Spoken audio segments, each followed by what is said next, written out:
Welcome to our first podcast, The Space Between. This is Nicole Sodoma. I'm so honored to be here today for our first podcast featuring principal and family law attorney Nadia Margherio, whose practice focuses primarily in child custody disputes.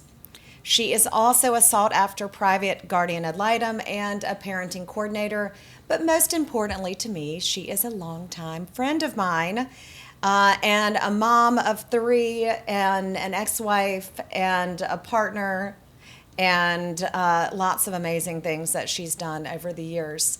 And I just can't imagine going to work a single day and not knowing, not seeing Nadia's face and her hair behind her running wild.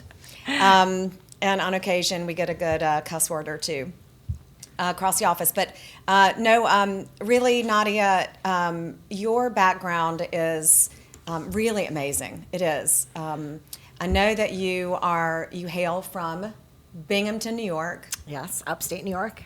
And that you somehow found yourself in law school in Gamecock Country, University of South Carolina. Is that right? That is correct, yes. But you didn't go directly into law school. I did not. So, first off, thank you for having me and for starting this first episode. It's so exciting, and I'm flattered to be a part of this. But you're right. I did not start in law. I started after I graduated from college, where I went in Binghamton to a state university.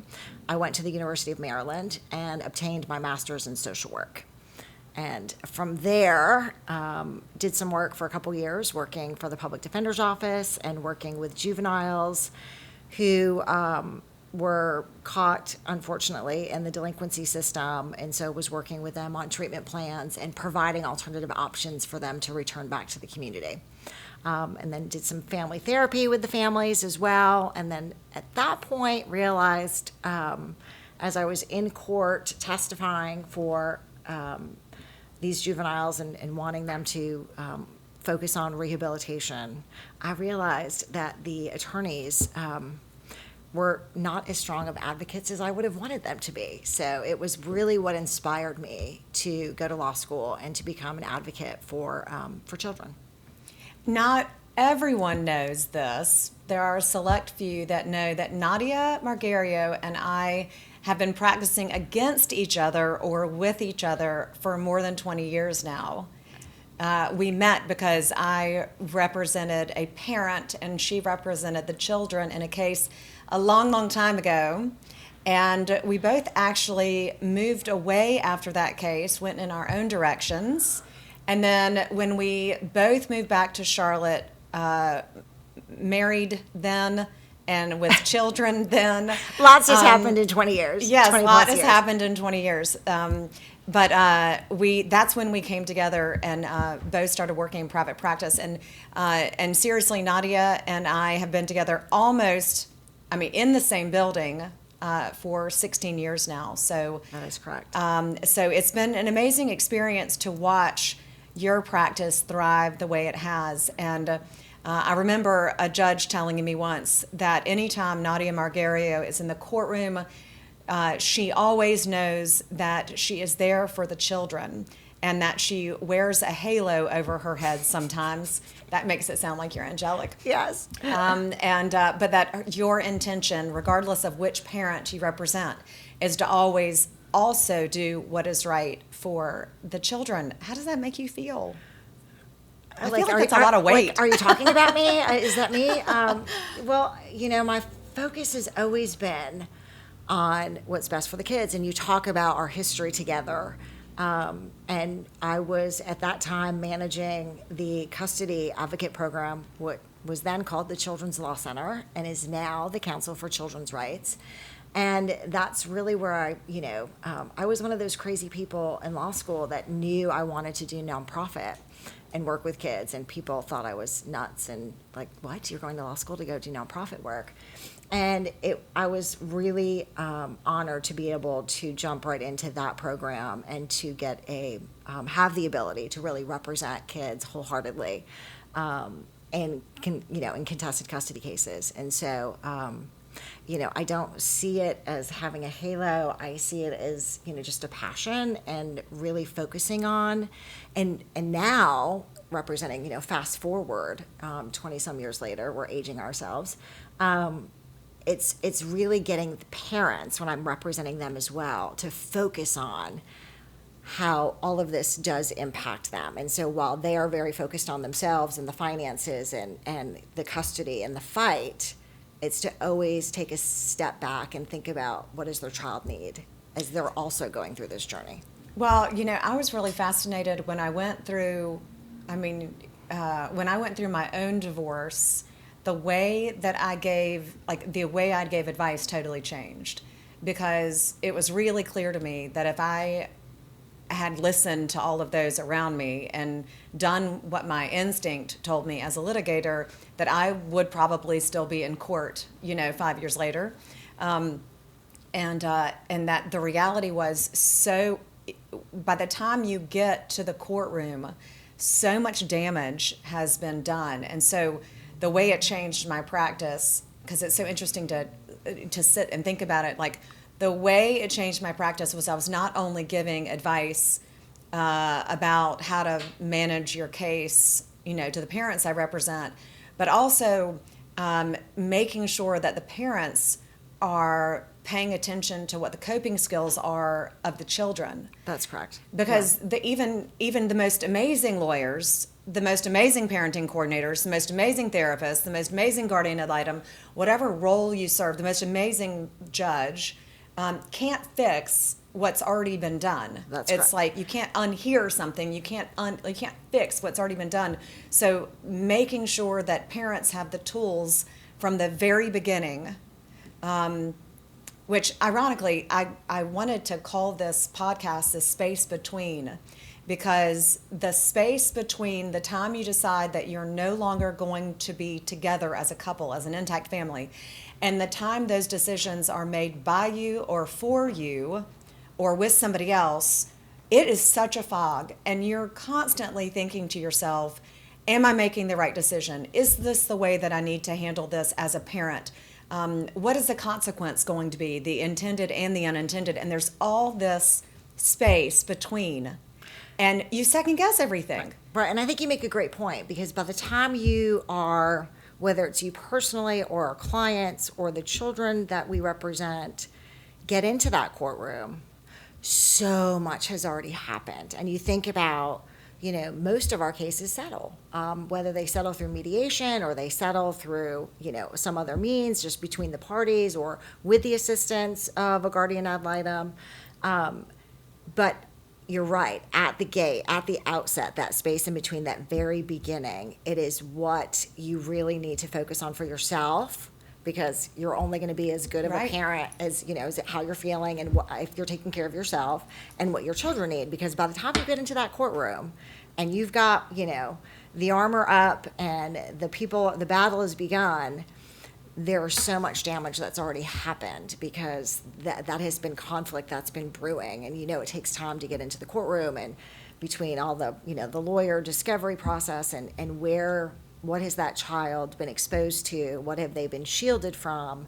And from their perspective, what have they been through? And so it is really important to focus on right from the outset, Right. what needs to happen, or what should parents, what should attorneys be looking for to be able to assist their clients to focus on, getting to the end of their journey in the most healthy, with the least amount of collateral damage as possible. Yeah, that's a good way to look at it. Okay, well, you have different roles. You do. play different roles. You wear different hats. So one of those, easy, family law attorney. And I know that the majority of your cases are focused on high conflict and custody disputes. The second is that of a private guardian ad litem. And then the third is a parenting coordinator. Correct. So not a lot of people understand those hats, especially the GAL role. Right. Because I think that when people think of GAL, they think of like a custody advocate, somebody who can speak on behalf of the child. But can you tell us the difference between those three hats? So not every county, like Mecklenburg County, has the Council for Children's Rights program. So that program is specific to Mecklenburg County, where they do pair a staff attorney or a volunteer attorney with a custody advocate. And they, as a team, investigate and are appointed by the courts to represent what's in the best interest of the minor child. In other counties, you still have the opportunity, and judges still appoint private guardian ad litems. They're just not necessarily paired with a lay person as like a custody advocate, but the roles are the same. The guardian ad litem is appointed to represent what's in the best interest of the minor child. People always ask, well, is there a certain age where my child can decide, or where they can go, or who they can live with, or do I have to send them to the other parent? The question is yes. You have to Yes follow to the, which one? Yes, you have to follow the order. It's best to follow the order. No, there is no age. There's no magical age in North Carolina where a child gets to definitively decide, I want to live here with parent X or with parent Y. There is some discretion. We get this question a lot, like how can a child make a decision as to where they live? We get that question a lot, and I think the confusion is because I know you're not going to believe this, but not everything you read on the internet is true. Oh, no way. But there is some discretion in certain states. There's some rumor that North Carolina is 16. That is not accurate. That's correct. And a lot of judges actually don't want to hear from the children directly. And then there's also the question of when a judge speaks with a child, does it need to be on the record? Does it need to be in chambers? Does it need to be on the record for appeal purposes? So there's so many complexities about whether your child is actually going to testify and whether your child gets to make the decision. I mean, I feel like we hear about it all the time. Yeah, we do. And I think I'll start with backtracking a little bit and saying that, any privately appointed guardian ad litem that is there to represent what's in the best interest of the child in a contested custody case does need to consider what the child wants. So is to hear from that child, like, this is where I want to be. But it's the why. We often talk about the why. The why is important. Judges and the guardian ad litem wants to know, what are the reasonings? Is it because parent A is a Disneyland parent and they want to be with that parent because they're 15 and there's relaxed house rules? Do they not want to be with another parent because they have strict rules on dating and there's no way I'm going to be able to do anything? There are, I have found over the years that there are very few children that really, they all care. You're going to find most kids do not want to be in the middle of a contested custody case. They love both of their parents for different reasons, and different doesn't mean wrong, right? They each develop this, this connection or relationship that one parent, they both might be healthy, but one parent may view it as the other parent's relationship with that child is not healthy. The bottom line is that the guardian will take into consideration what the child's expressed wishes are, but ultimately it's about what's in their best interest. And that guardian will investigate facts and talk to, family members and teachers and soccer coaches, and will do a complete investigation. As far as kids in a courtroom, my every bone and fiber in my body says no, right? I've done it twice.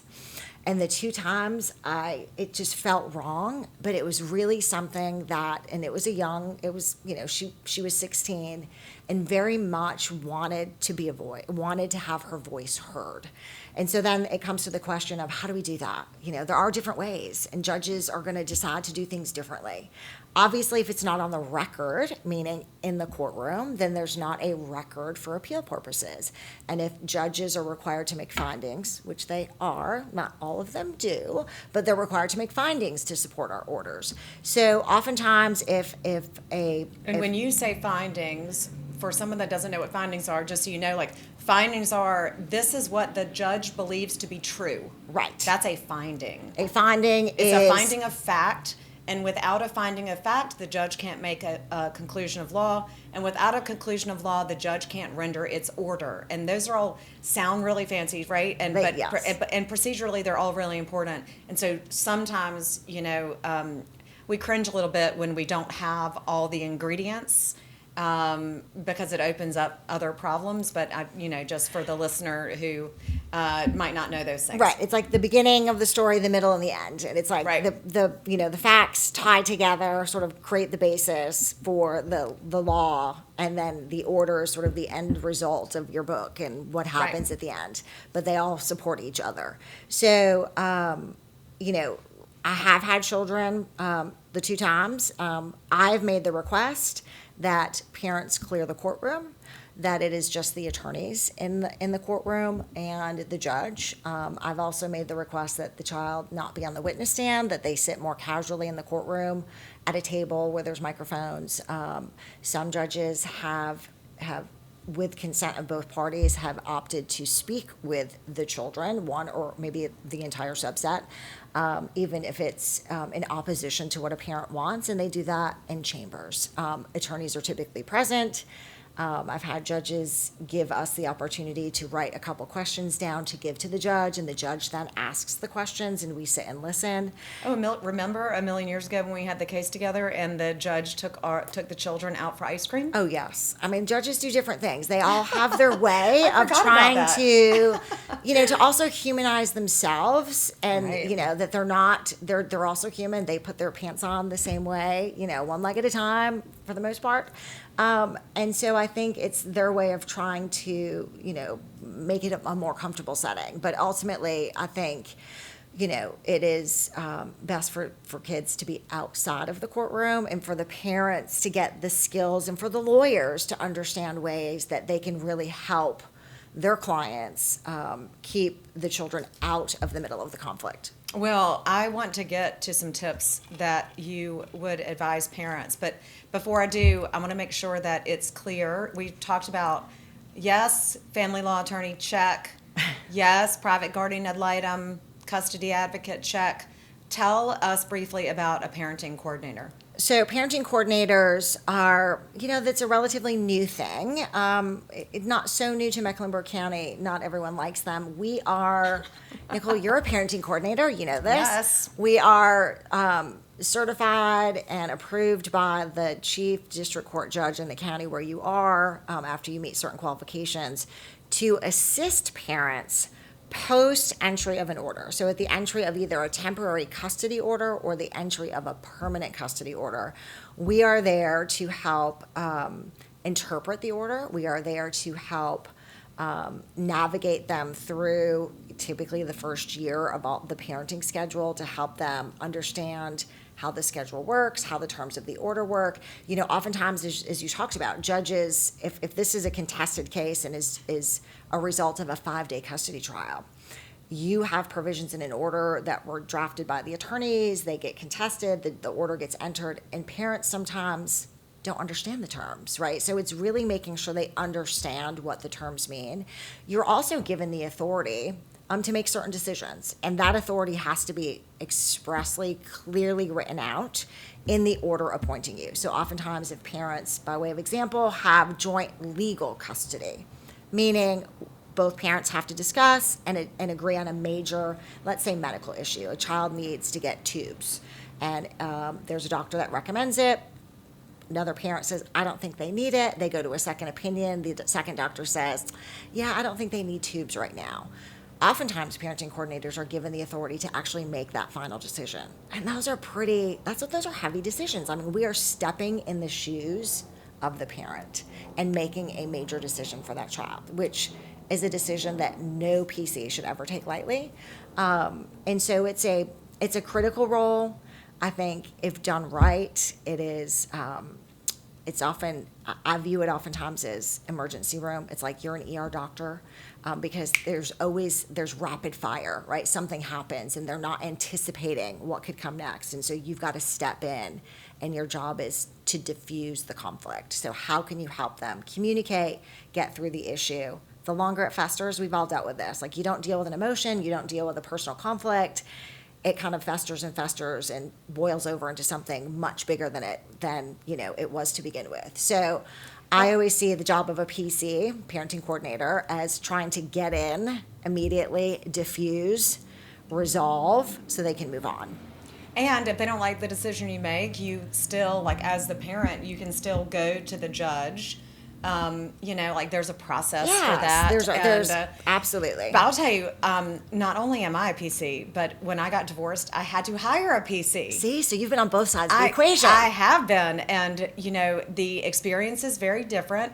I was really glad I went through it. And one of the things that I put out in my own PC cases and that I experienced firsthand is communication rules. Like, I know that I really struggled with, and I've talked about this on some of the reels that are on social, but I've really struggled with what the right boundary is when it came to communication. Like, I just in this, had rose-colored glasses about how the communication was going to go, and realized that, well, my kid's dad didn't feel the same way. And so getting around that was something I had to learn. And I'm not perfect at it, but it is a work in progress. And, the example that I give on PCs that I think is also very realistic, especially in today's times, is like, if you have an exchange point for kids and the exchange point is, a Chick-fil-A at a midpoint between where both mom and dad live, or where both the parents live, and one of the parents gets a job in another county, that exchange point may no longer be feasible. That's correct. And it's definitely not a midpoint, but your order says the midpoint. Well, now one person's driving an hour both ways with the kids in the car. Like, that doesn't seem fair either. So you have all these little nuances. You cannot think of everything at the time the order is entered. World continues to spin. Our children get older. Schools change, friends change, activities change, and the orders are just not equipped to handle all of those things. So having somebody help you if you cannot agree, I just think is great. And the reality is like, if you can't agree, sister, it's going to take you a few months to get into the courtroom. So Right. you might want to reconsider, brother, like what the real plan is, because it's not going to get any easier. The person that you didn't want to be married to is not going to be nicer to you now that you're no longer together. That's right. So, and I always say, like, you have to love your children more than you dislike the other parent. And sometimes that's really hard when there is a lot of animosity or conflict that's existed, or resentment. Okay, I want to go into, I don't even know what time it is. I wear a watch, but I don't keep time with it. I want to go into just one quick topic, and then I want to make sure we hit best practices for attorneys and parents. Got it. So one thing I want to go into is, so often, I feel like whenever the newspaper or there's some trending topic online about any topic, it ends up in our office. And the one that comes up so often, I hear, is parental alienation. Oh, yes. And what is it? And how do you deal with it? And sometimes my biggest fear is that the judges get so worn down, or that people talk about it so often that it becomes less impactful when it's really a problem. Correct. It's sort of like I was saying, as a surgeon, you cut, they see blood. They're desensitized, right? Our judges here, I think when you say parental alienation, the other big one is narcissist, right? Right. Hear the word We all the time. hear it all the time. Yeah. And it's like, please let's talk about what you're seeing and what you're hearing and what you're experiencing, and let's put the words aside. It's I could go off on so many different things on that issue. It's like we talk about what is the caption of an order. It's not really what the caption of the order is what are the words within it and what does it mean. So when people come and talk about parental alienation, or they have concerns, or my ex-wife or my ex-husband is a narcissist, I say, describe to me what you're experiencing.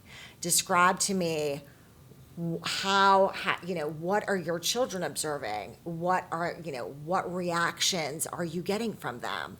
What are other neighbors or other people? Oftentimes the perception of that person, your client, the parent, is very much embedded in their history of what they've experienced, and you as an outsider see it a little differently. And it's your job to kind of call that out in a loving and caring, I call it carefrontational way, right? Being caring, but really getting them to understand, okay, this is an issue. Let's look at it this way. Let's try different tactics or different approaches. But there is, as you said, there is real issues and concerns, and there are valid cases of one parent.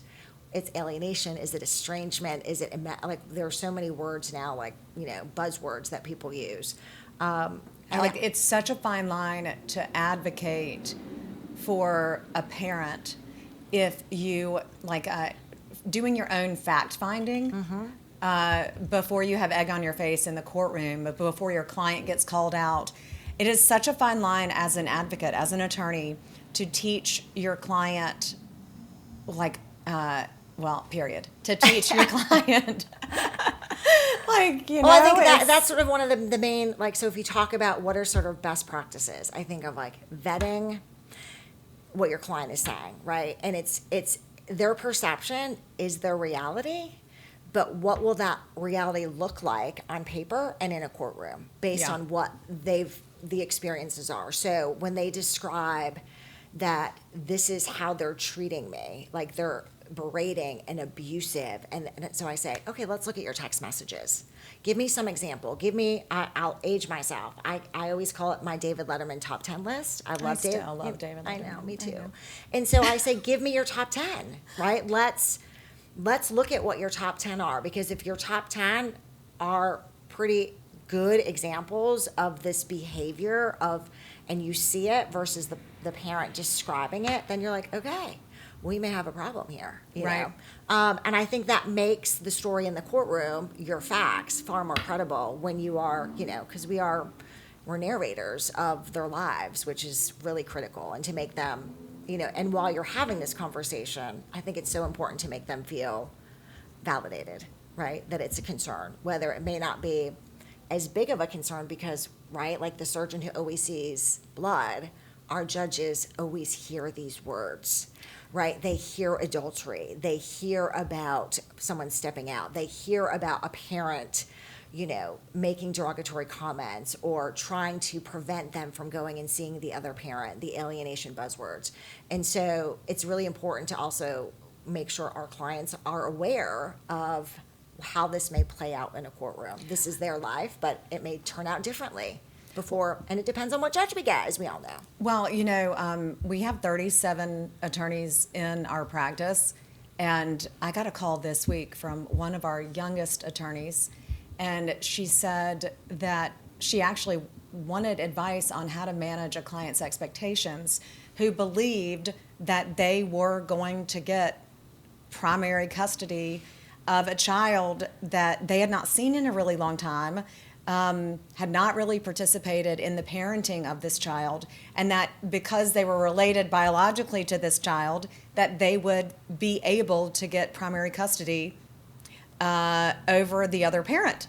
Okay, that's a lot. Right, it was a lot, right? But she said, how do I not let him down, but also advocate for him, make it real? How do I make it not a contest between mom and dad? How do I help him see what is in the best interest? And maybe it is in the best interest, but it's not going to happen exactly the way that you want it to happen. I mean, there's so many factors that go into it, but I loved the question because as a family law attorney, we get bad rap for a whole bunch of things. Right. My favorite referral is from an opposing party, right?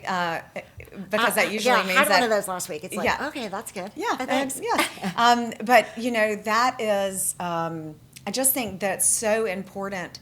People decide whether they want to jump into family law, maybe because I don't know. I don't know why people get into family law. You either love it or you hate it, but if you hate it, I don't want you to practice it because I feel like that what you offer in a family law case when it's specifically a custody case is so paramount to that family's success.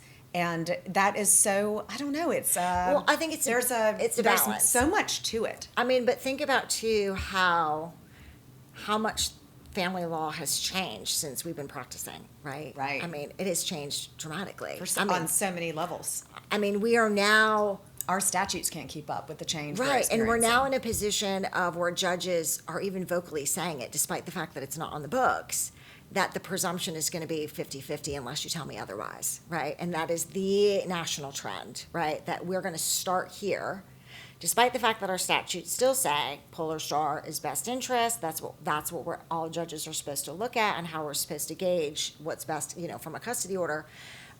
Judges are pretty vocal about, we're going to start here at the 50-50 mark unless you tell me otherwise. So for that. And to be clear, the maternal preference, which was called the tender years doctrine, Oh, boy, yeah. has long been abolished. Oh, absolutely. So I always try to remind my client dads that there's no maternal preference, that it is, the presumption is, for most judges, is that when you walk in the courtroom, it's a 50-50 unless you tell me otherwise. Right, but I think despite the polar star. For young lawyers and seasoned lawyers, I'm still learning. I mean, I still think we can learn from each other every day on how to set the right expectations and what is that right balance for that client. I mean, some of it is, I don't know who the judge is.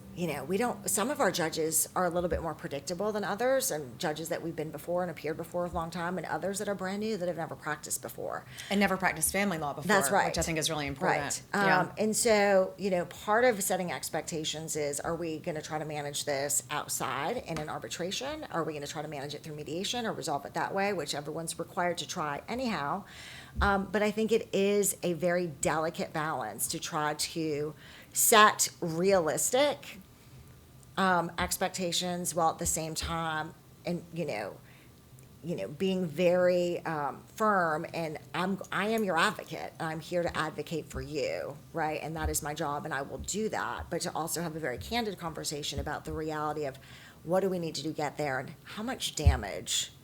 And family law is, I always say, it's driven by the law, but in my opinion, it's driven by the emotions, right? The law happens. The emotions can be out of control. And so those emotions are driving our clients' decisions, which often impact, how long are we going to stay in this embedded turmoil of conflict versus being able to untangle this family and get them at a better place where they can start navigating in that journey path forward. Well, right? That only comes with emotional maturity, and not everyone is equipped to have emotional maturity, don't you think? Well, yeah, I mean, sometimes I'm not equipped to have it. Sometimes I have my days where I'm like, I give too. up. I'm not parenting anymore. I'm done. With I three love that teenagers. meme that says "not parenting today." Yes, Or I'm as useless as the G in lasagna. Yeah. I still have that one on my phone.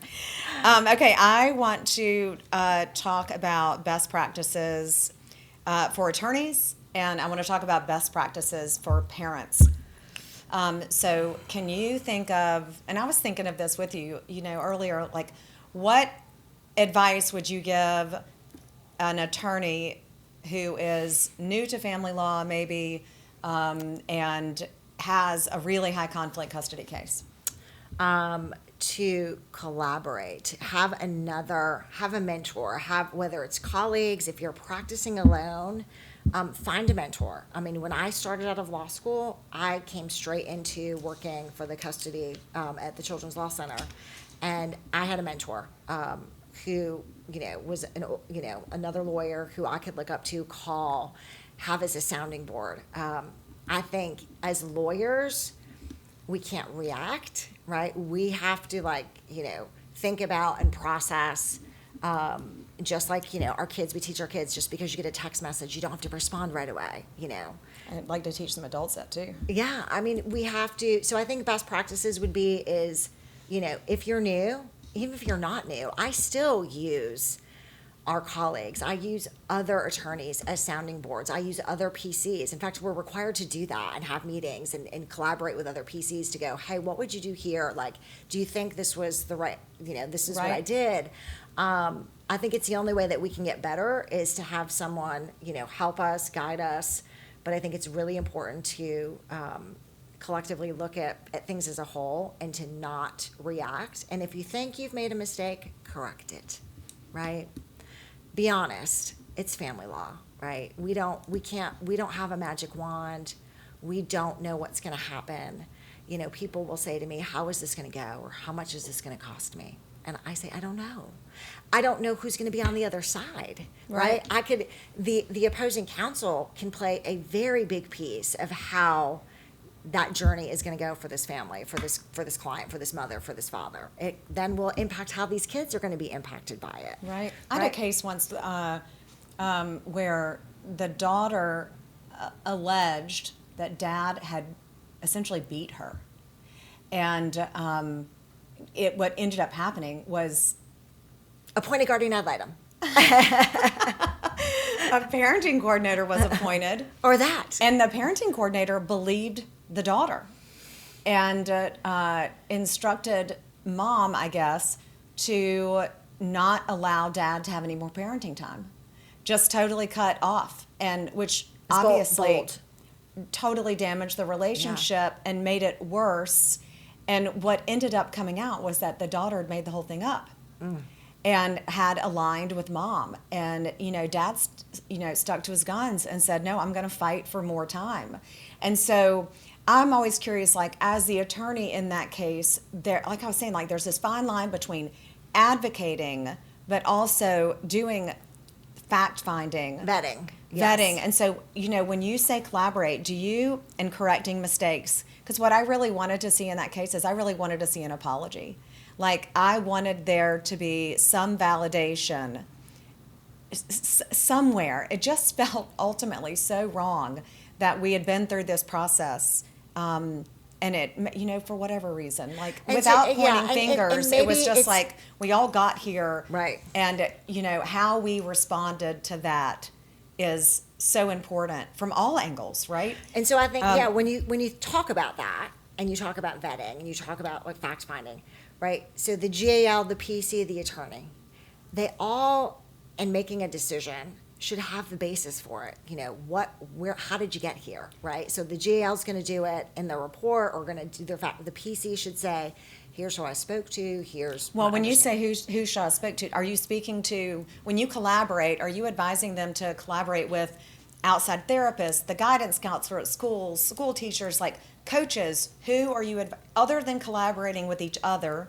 Meaning, are you talking about the an legal attorney, team, or are you talking about the like client? the attorney? Are you, for the new attorney? Because the first advice was collaborate with the other attorney. Yeah, as a the sounding second board. is right, correct mistakes, be Right, honest. right. The third one, I was thinking, like, when you collaborate, we call it collaterals. Right. Like, do you want the attorney, if you're the GAL or the PC in the case, do you want the attorney in its fact finding, in its best advocacy, to also connect with collaterals or third parties, like the coach, how do you not make it? I think it depends. So if a PC is involved, so now we're post order, right? So if a Right. PC is involved, I would think that's the PC's job to be able to do that, right? So if you have that information, it's your job to, make sure that the PC gets that information to do the fact finding. Right. So making sure the advice would be to the attorney, make sure that everybody is involved.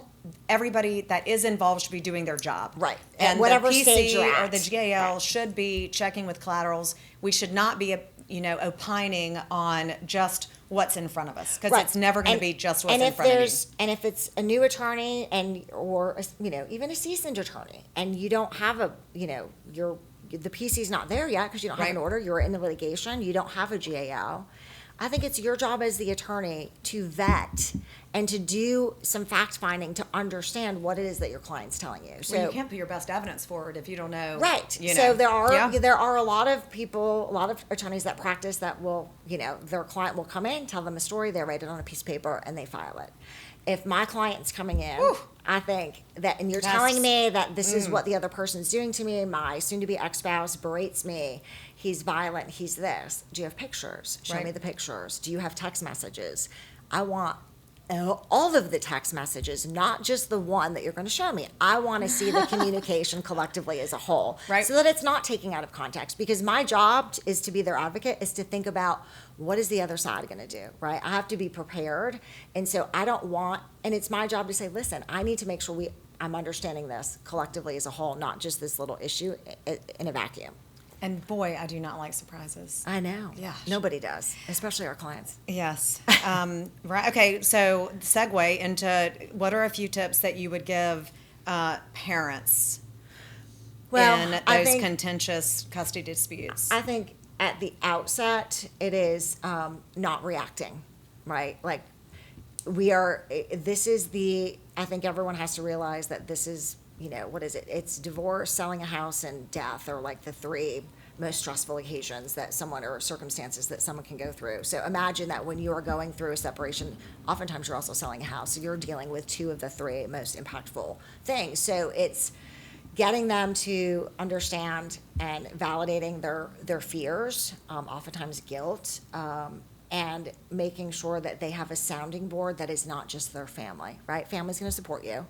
Get a neutral support system. Get a therapist. Get somebody, a clergy, anybody that you feel that you have a connection to that is not family, that you can, have that to support you. And don't forget that your kids will likely need it too, right? Because they're experiencing it differently. And so to take them from not being in the middle and not having to go to mom or dad, or their friends, that they have a neutral place. And I know, it's not so stigmatized anymore, and more kids are often more willing and able to do it. And I think parents encouraging it is a really good thing. So that would be one of my things for parents. The second thing is knowledge is power, right? Learning how to communicate, reading, asking questions, asking your lawyer questions, even if you think it's silly. No question's ever silly. I'm often surprised by how many things our clients don't ask us. Like, we send them orders or we send them motions and they don't even ask why or what's next, right? Or explain the process. So I think having the knowledge and the information mitigates the fear of the unknown. And so I always tell my clients, read Bill Eddy. Get a book. Eddy. Get Bill's books. I think I've got 6 Bill Eddy books behind you. One of these days I'm going to meet Bill Eddy. I know. There's great podcasts on parenting, exchange, parenting styles and tips for parenting. Like ours. Yes. I mean, so it is, it's just taking that emotional energy and directing it to something that they can control, because they feel very out of control. What's your favorite book right now to recommend to your clients? And I mean, I think it's still Biff. yeah. I mean, it's an old but a good one, and it's really learning, and it's not just in a high conflict, divorce situation. It's in any relationship. It's in the work environment. It's in any situation where you're dealing with somebody that, it's where you feel on an unequal playing field. So learning how to effectively communicate in a non-emotional way, because that's part of what we need to do, both, as attorneys representing parents, as PCs. And so I think that's a good tip. Okay, and I'll make sure that we put a link for Biff Yes. or references somewhere in the post. I mean, listen, as a PC, I make all my clients read it and give me a book report. Oh, Really, that's like a nice. little summary. A Like, real what book did you report. learn? Careful with ChatGPT is going to Yeah, start I doing know. it Now for we're them. gonna- You're going to yes, have to yes, put sometimes- additional rules in place. No Cliff Note version? Yes, no Cliff Note version for And then it's Biff. practice what you preach, right? Yep. For parents, I also, because I'm so child center focused, it's really thinking about when you want to make a decision, because it's so emotionally driven. Yeah. It's think about how that decision could ultimately impact your child or your children. Pause, sleep on it, and then make the decision the next day. Because almost always that reactive decision or that reactive response to your spouse would be different if you paused and thought about how that decision might impact the child. So I think that's important. Yeah. You I know? mean, what you end up arguing about in real time, Right. like, is it worth it? It's not. I think that's especially hard when you are in the space between, when you're trying to figure out what's important. And I think about like at the holiday time, right? Oh, When now you're- I see it. It's like, because they have especially it's the space between. It is. It's that control. It's who's going to win the fight, who's going to win the battle. And they're fighting over 4 hours, and then it starts this immense conflict. And I'm like, is it worth it? Let's take a step back, right? And really think about, what does this mean in the grand scheme of things? All right, I have one follow-up question to this, and then I know we're going to lead to a wrap. What advice do you give when, like, there are a lot of attorneys that will tell their clients what to do. And then there are a lot of clients, like, I struggle with the attorney that says, I got it. And if for anybody that can't see Nadia's face just now, we both I shook and cringed. Yes, because so often, As our kids would say, that's cringy. Yeah, like so often you've got one parent who doesn't want to make the decision, who wants the attorney to just tell him or her what to do without knowing the consequence. And I always say, like, you don't want me on your payroll for the rest of, the next 12 years until your kid turns 18 or whatever magical age when the child starts to make decisions on their own. So, I mean, I think that is like something we see all the time where we'll say, oh, that client is represented by that lawyer, and so we can expect this to happen because the attorney is going to make all the decisions. So when you want, I mean, that's a circumstance I feel like we run into a lot. Like, how do you make sure that the client has the voice and is getting the right guidance, or do you just say, like, there's nothing we can do about that? I think you start at the beginning. And so when you meet that client for the first time, my first question is, what is your goal? Yeah, I do that too. Right? Mm-hmm. Like, ultimately, this is a journey, but where do you want to see yourself at the end? Right? And so then we have to, in my opinion, advise them and navigate them to get to that goal. And so that's often a mix of, yeah, they're going to look to us. They do need our advice, right? Because we're the lawyer and they're the school teacher, right? And they don't know the law. And so our job is to, help, weave together the law, what we think is best for them, what we think is best for their family with their goals. And so that they are empowered to make their decisions and they make the decisions based on us providing that advice. So I think it's really important to start at the beginning with what is your goal. And if they say, well, like, what should it be? No. You have to answer that question for me. Like, I make them answer that question. Yeah.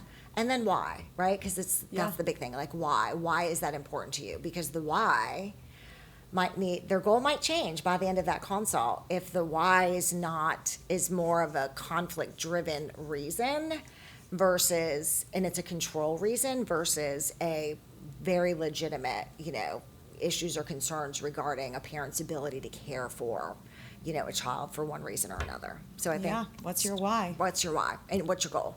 What is your goal and what is your why?